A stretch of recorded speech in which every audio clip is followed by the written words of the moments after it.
Good morning. On behalf of Bullard High School, I would like to welcome faculty and staff, students, visitors, and honored guests to today's Veterans Day program. Veterans Day is a special day set aside to honor the men and women who have served our country. Veterans Day originated as Armistice Day, marking the anniversary to the end of World War I on the 11th hour of the 11th day of the 11th month in 1918. To our honored guests and students and faculty, the guests are seated up here in the middle. Thank you for your commitment to your sacrifice to the United States of America, allowing everyone here today to enjoy freedom. Today, we remember the sacrifices of America's brave warriors by thanking veterans for their service.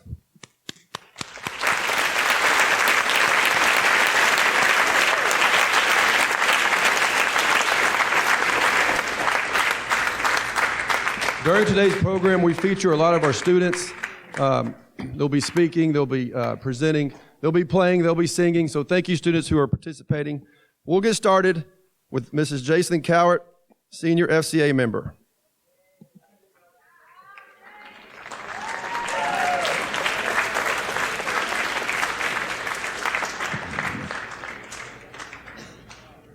Please stand for the invocation and remain standing for the posting of the colors, Pledge of Allegiance, and the national anthem.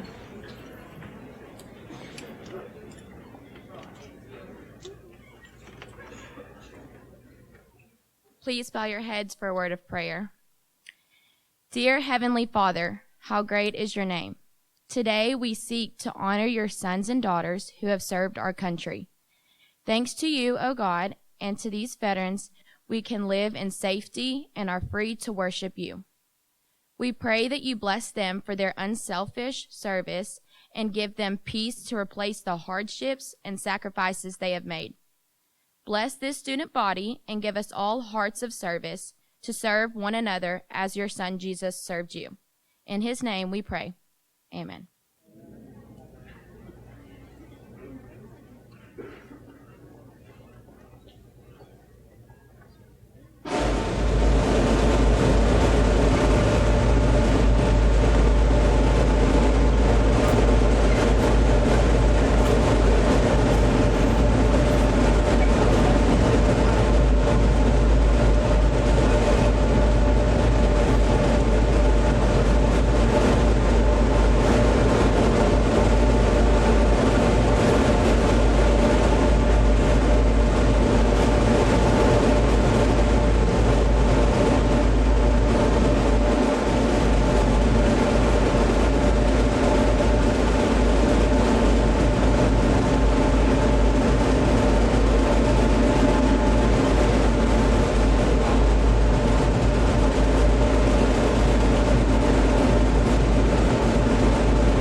I pledge allegiance to the flag of the United States of America and to the republic which stands, one nation, under God, indivisible, with liberty and justice for all. And now for the Texas flag. Honor the Texas flag. I pledge allegiance to thee, Texas, one state, under God, one and indivisible.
You may be seated.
Today we have Peggy Jones with Bullard Chamber of Commerce to talk about the Red, White, and Blue Essay Scholarship.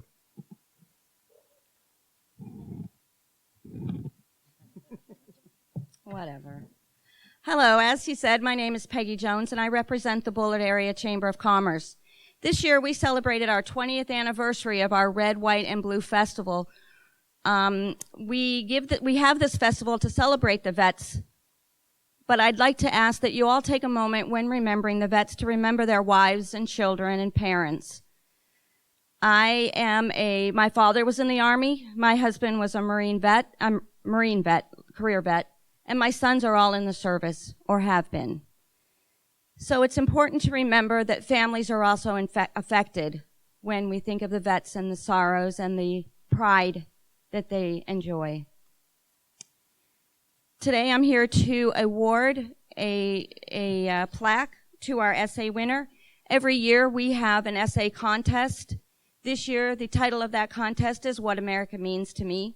We have 3 winners of this contest. The top prize is a $1,000 scholarship. This contest is open to all graduating seniors, so I would like to encourage any juniors that are here in the audience to consider this, as it does take place immediately after the beginning of your senior year. Part of this contest involves community service. If you do any community service that provides any type of service to an American vet, you will get a point preference. These points are all added up, and at the end, that preference can be the decision between a winner and a not winner. This year, the points were very, very close, within 1 point of each other, the top 5 winners. So it is very, very close. But this year, from Bullard, I would like to present to Lanny Lainey. Sorry, Lainey. I'm so sorry. Wellmaker.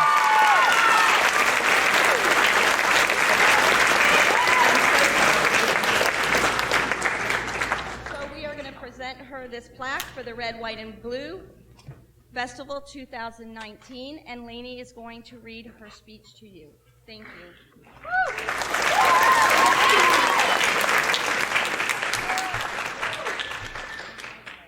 Freedom, blessings, and opportunity. Those are just a few words that come to mind when I think of what America means to me. As Americans, we are very fortunate to be able to live in a nation where we can make decisions for ourselves, voice our own opinions, and have countless opportunities. America has resources that are available to those in need, and hard work and honesty always prevail. Currently, there is controversy centered on the preceding statements I have made.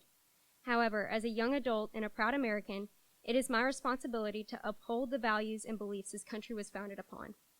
It is my duty to preserve the ideals of America for my future generations, and the place to start is by honoring and showing gratitude to our veterans. Throughout the years, I have thought about Veterans Day and what being a veteran means. I am lucky enough to have friends and family members that are veterans. My great-grandfather served in World War II, my grandfather served in Vietnam, my dad served in the United States Navy, and my friend is currently serving in the United States Army. I've heard stories about war, military life, and experiences from these great people. Being a veteran means to be willing to make the ultimate sacrifice for your country. You are willing to fight and die so that Americans can remain safe and maintain all of the freedoms that we, as Americans, oftentimes take for granted. As a nation, Americans should not forget the sacrifices that the men and women of the military have and are willing to give. When he was active duty, my dad served as a medic in the Navy. He treated men and women that went on to fight and die for our country. Despite not being called to fight for the United States, my dad was ready and willing to do anything necessary to support our country. We should remember and be thankful for all veterans past and present. We should also not just thank the ones who fight in battle, but the ones who serve on the home front and are willing to join the fight if they are told to do so. Veterans should also be thanked daily, not just once a year. Daily we exercise our freedoms, daily we make our own decisions, daily we choose how we worship, daily we are free.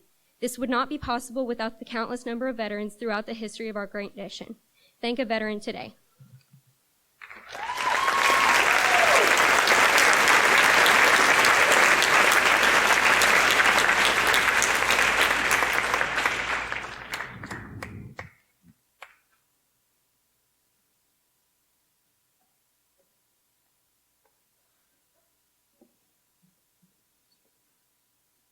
At this time, we want to recognize our local veterans who are in attendance today.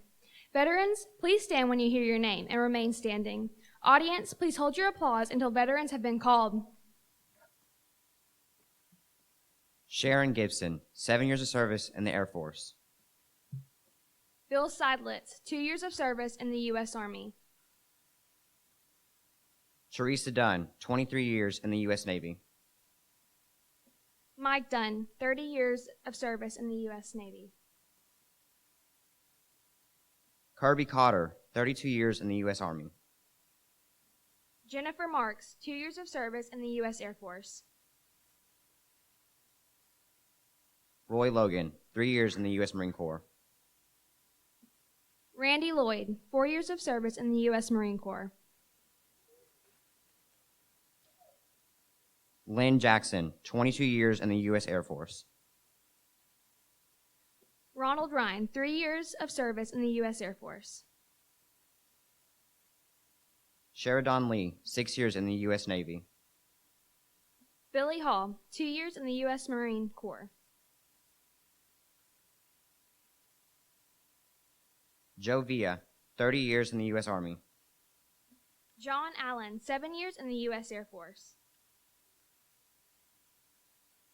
Bill Griffith, 22 years in the U.S. Army. Darren Wellmaker, 4 years of service in the U.S. Navy. Jerry Honeycutt, 2 years in the U.S. Navy. Billy Ray Dean, 2 years in the U.S. Navy. Scott Metter, 6 years in the U.S. Army. Kelly Rich, 4.5 years in the U.S. Army. Paul Hunt, 6 years in the U.S. Navy. Jesse Baker, 20 years in the U.S. Army. Ron Mirabella, 6 years in the U.S. Navy. David Cannon, 3 years of service in the U.S. Marine Corps. Josh Johnson, 15 years in the U.S. Air Force. Russell Abear, 6 years of service in the U.S. Army. Craig Robinson, 4 years in the U.S. Marines. Ryan Drizzle, 6 years in the U.S. Army. Jason Olivo, 6 years in the Army. Bex Heath, 6 years in the U.S. Navy. Jake Keith, 4 years in the U.S. Navy. Wendell Flanagan, 4 years in the U.S. Navy. Betty Johnson, 3 years in the U.S. Women's Army Corps. Jacob Russo, 6 years in the U.S. Marine Corps. Jimmy Zernak, 4 years in the U.S. Air Force. Lonnie LeMay, 4 years in the U.S. Navy. Earl Stevenson, 6 years in the U.S. Marine Corps. Kirk Van Hoo, 12 years of service in the U.S. Army. Please join me in showing these veterans our respect and appreciation.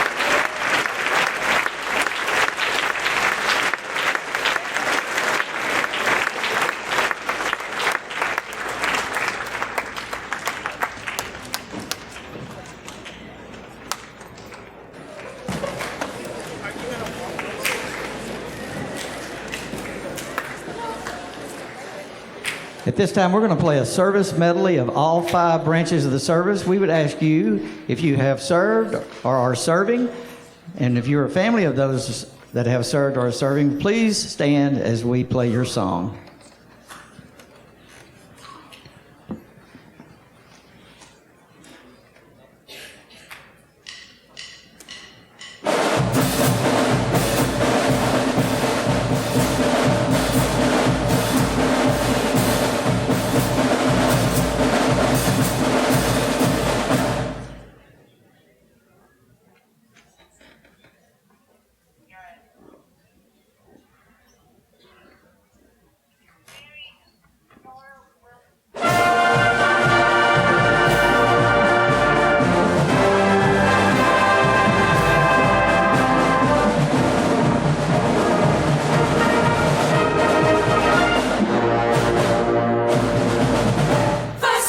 United States Army.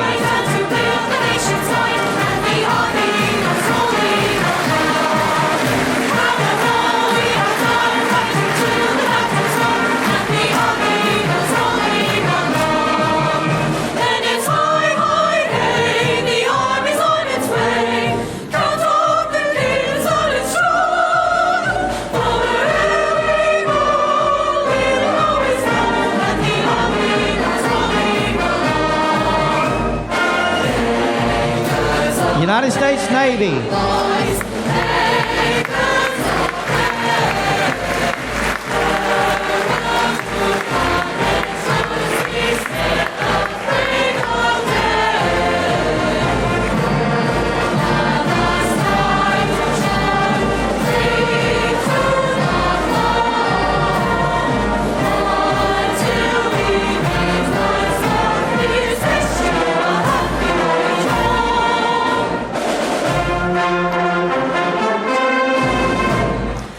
United States Coast Guard.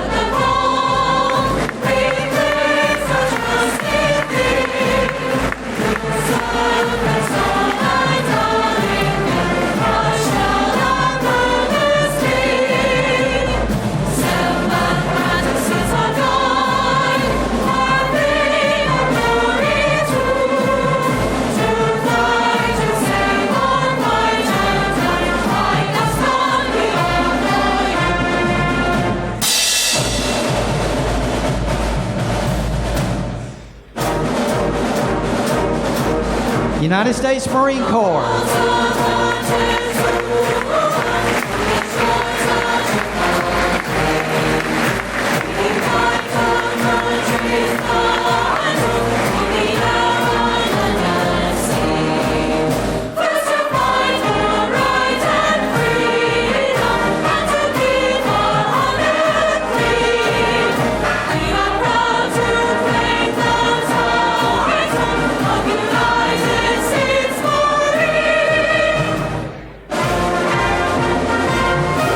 United States Air Force.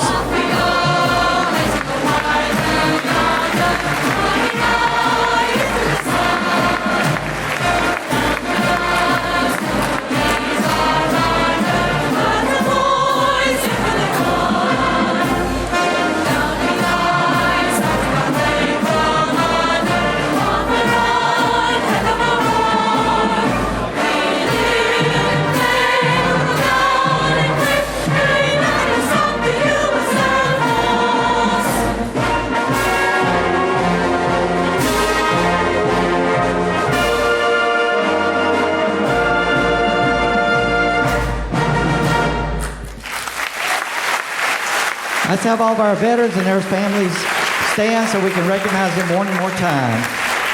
All our veterans and families, please stand so we can recognize you one more time. Students as well. Students, if you have a family in the military.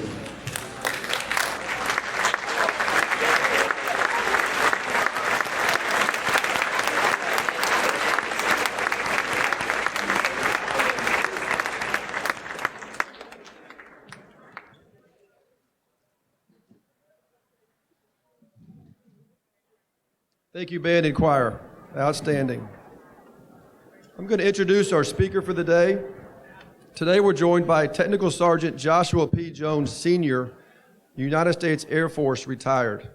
Sergeant Jones initially enlisted as a 17-year-old as a part-time National Guardsman in Alaska Air National Guard and security forces, are also called military police, and served as such until September the 11th, 2001, when he was put on active duty in support of Operation Noble Eagle, the defense of America's critical assets following the 9/11 terrorist attacks.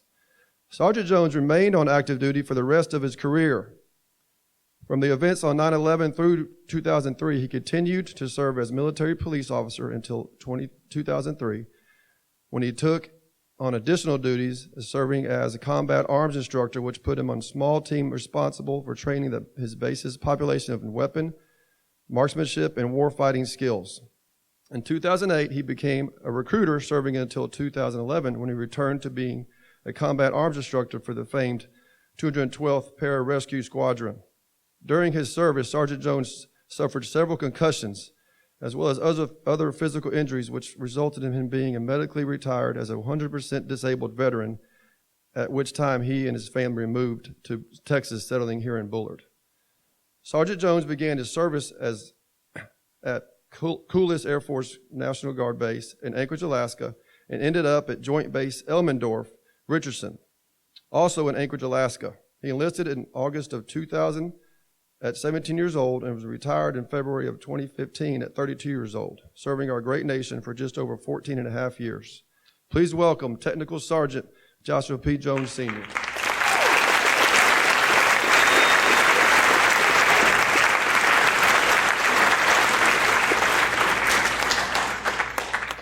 Thank you very much. Good morning, everybody.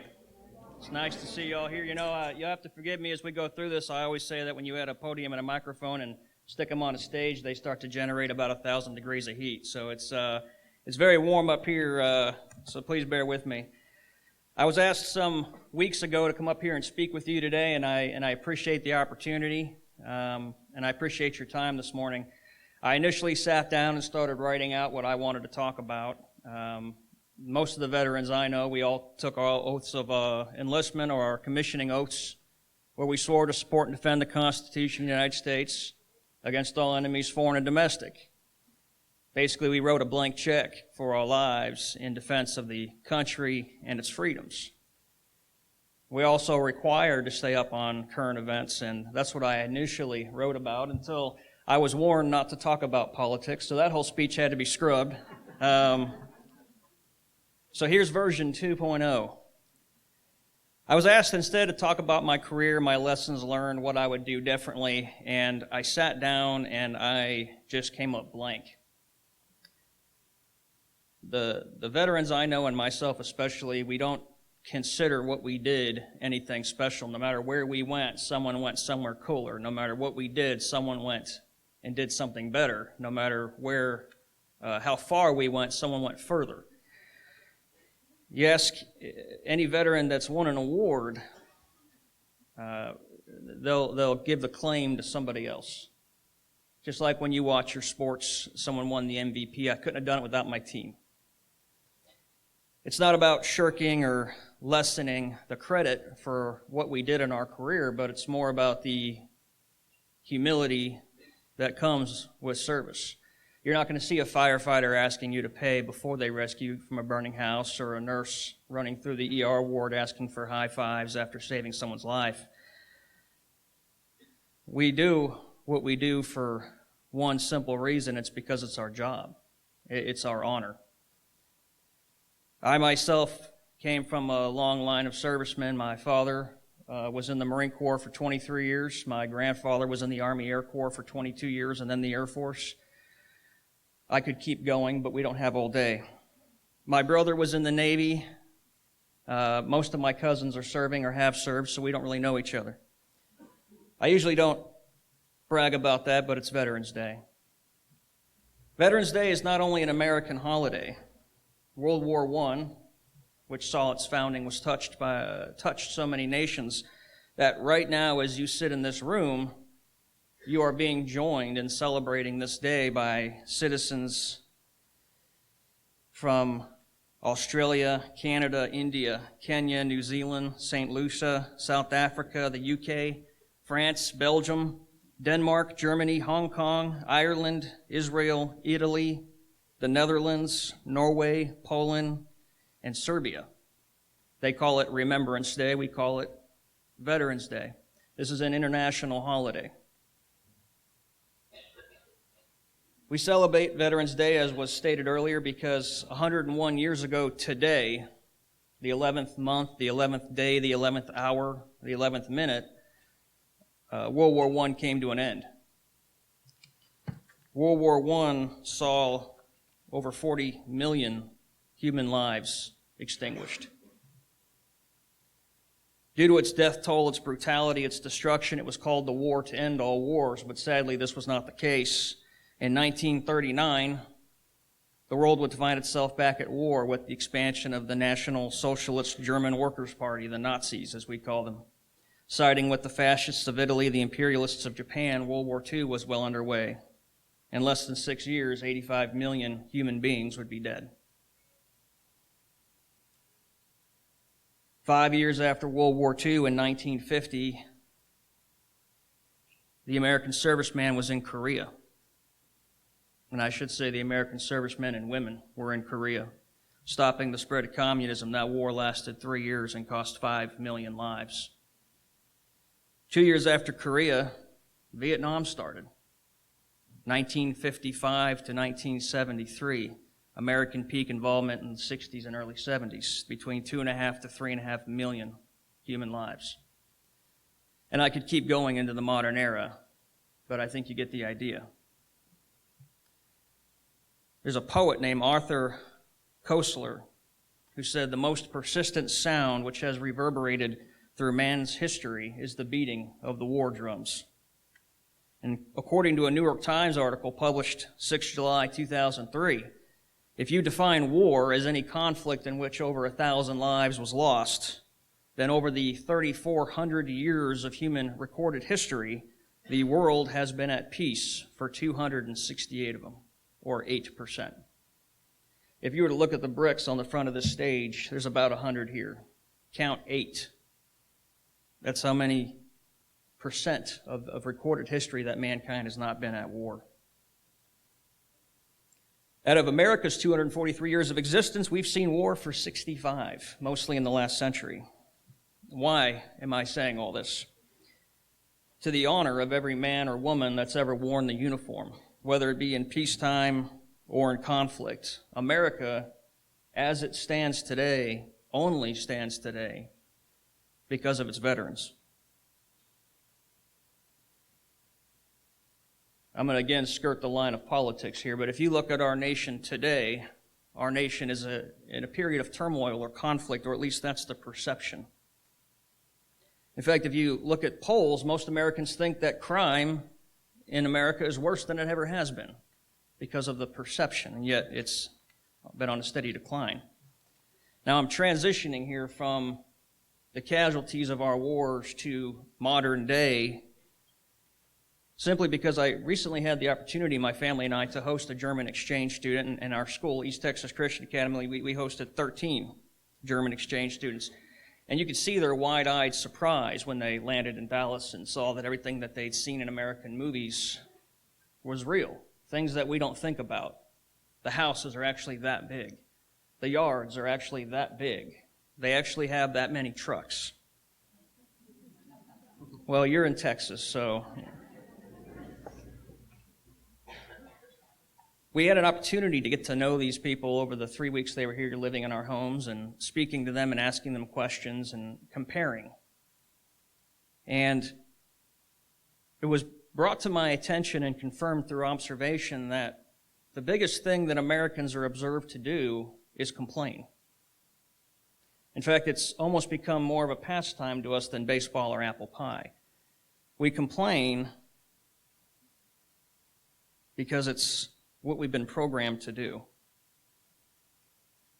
We have this great creation called the internet, which was made to save knowledge in the event of a nuclear attack.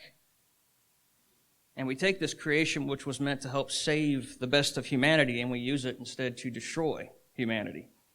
We take this thing that was meant to give us knowledge, and we use it to spread lies.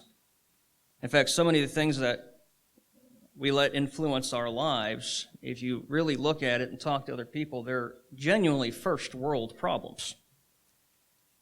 So talking with this exchange student, these are some of our first world problems. We sit. We always are sitting. That's an American thing. Then we complain that we're out of shape. We eat constantly, and we complain we're overweight. We complain that we have to cut the grass in our yard or our parents' yard. But we forget that we live in a nation that allows us to have a home and have a yard. In Germany, their homes are required to be no more than 15 feet from the road because they don't have mailboxes. So it doesn't matter if it's your land or if you built the house. The government dictates how, when, and where. We complain that there's a line at the bathroom in our schools, but they don't use the bathroom in their schools because it doesn't get cleaned, and it's BYOTP. We complain we want better cars or nicer things, and yet their family just got their first car well into their 40s. And most importantly, we complain that we don't know what we want to do with our lives, yet we have the freedom to do almost anything we want. We complain we don't know if we want to go to college or not. College is too hard, it's too expensive. The most shocking story I heard from her was the way that the government operates with education. You see, by the time you turn 11 years old, your teachers have decided where you rate, what your potential is. And there's 4 grades of school going beyond that, A, B, C, and D. If you go to A school, then you have a great opportunity to get into college and you'll be in the upper echelons of society. If you go to B school, you might go to college, but you likely won't. If you go to C school, you're going to be in the lower rungs of society doing manual, hard labor, uneducated. And if you go to D school, they gave up on you, and you are not expected to produce or equate to anything. By age 11, this is decided for you. Often siblings will get grouped into different schools. Being that most families don't have cars, you could see an 11-year-old sister have to get on the bus to get on the train to go to A school, while the brother has to get on a different bus and a different train to go to B school. These are city buses and city trains. At age 11, this is decided. And I was shocked and surprised to hear that because it's so unnaturally foreign to the freedoms that we have. We can buy a car, 2 cars, 3 cars, 4 cars. We have extra cars. we have a car that doesn't run, take it, it's fine. Some people have 1, 2, 3 houses. The world sees us as greedy, we see ourselves as free. Now there's 2 other things that they saw to be shocking. One was, again, the internet. Imagine the filter that you have on the internet here at school on the entire nation, where the government could say, I don't want you reading this, I don't want you watching that, I don't want you going to this page or that page, and it's blocked. And the last is patriotism. We took them into Walmart because they have nothing there that's that big. And this is America. You've got to see Walmart while you're here, right? Buc-ee's and Walmart. When you go to Walmart right now, there's American and Texas flags hanging from the ceiling. They were very shocked to see that because that's not done in Germany. That's not done in Europe. In general, they don't have patriotism, love of country. It's almost an American invention at this point. And even in our own country, it's getting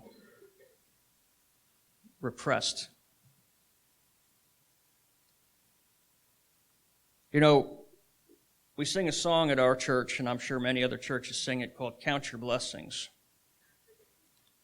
Name them one by one. And that was my inspiration for that little bit right there. It's easy to see what you don't have. It's very hard to see what you do. Now, how did I go from 133 million human beings losing their lives from World War I to Vietnam through talking about our internet? What's the connection? These are freedoms that I've listed or observations of things that we have that others don't. And the connection here is that nothing is free, despite what some will tell you. And if you've not paid attention to anything I've said here today, first off, thank a veteran for that right. But secondly, I ask you to pay attention to these final thoughts. One, as you go into your life, don't be ignorant. Ignorance is not a sign of your intelligence, it's a sign of your awareness of what's happening around you. Choose to pay attention. Number 2, don't be stupid by choice. You have access to the greatest collection of human knowledge that has ever been brought into one place, so readily accessible at your fingertips. Use it to educate yourself. The only difference between a free society and a society trapped under tyranny is the education of its people.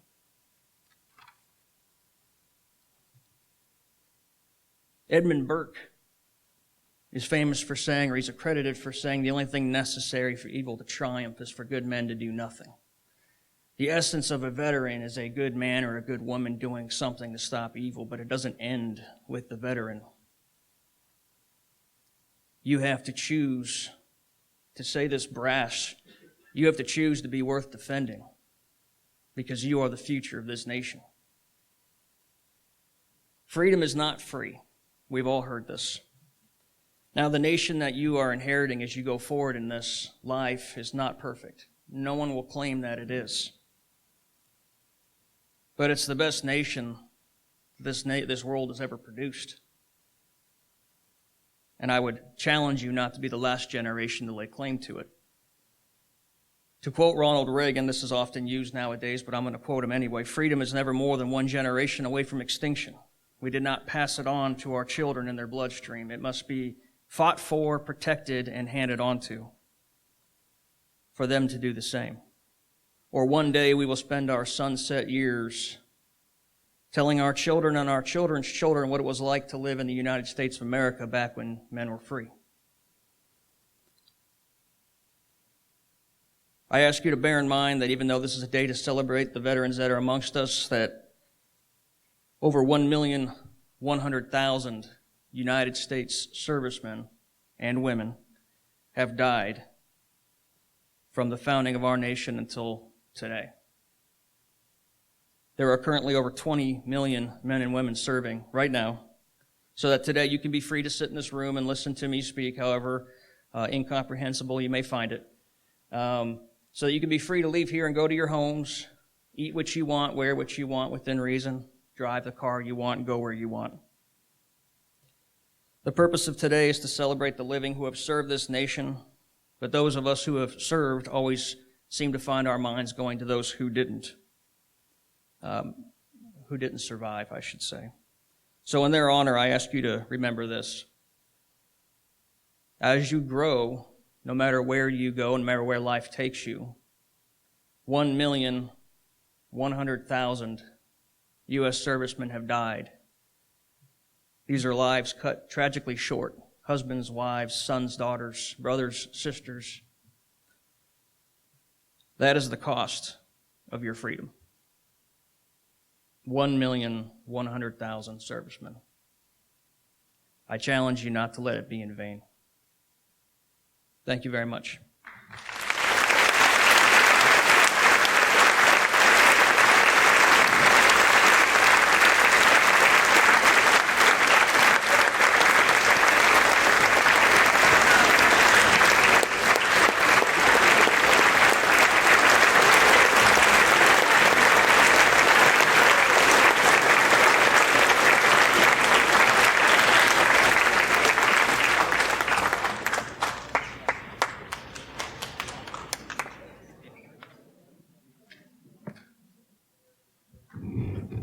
Bring up Senior Tanner Fowler, FCA member.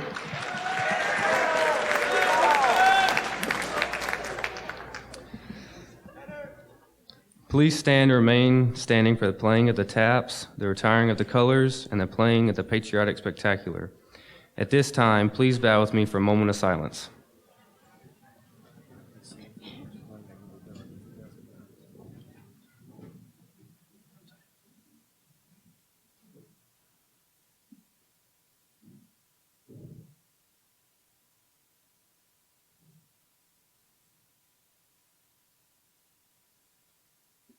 Thank you.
You may be seated.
want to say thank you again to everybody who was able to meet us today, veterans and your families, all the students who helped out, the speakers, the choir, the FFA, the bells, and obviously the band. Great job, students, and Mr. Jordan and Ms. Clendini. Way to get them ready. We are going to be dismissed. It is about 10:20, so we need to either go back to third period or go straight to A lunch. Okay, we'll go back to third period, and then when the bell rings, you'll be dismissed to fourth period or A lunch. The band is going to keep playing as you dismiss. Thank you.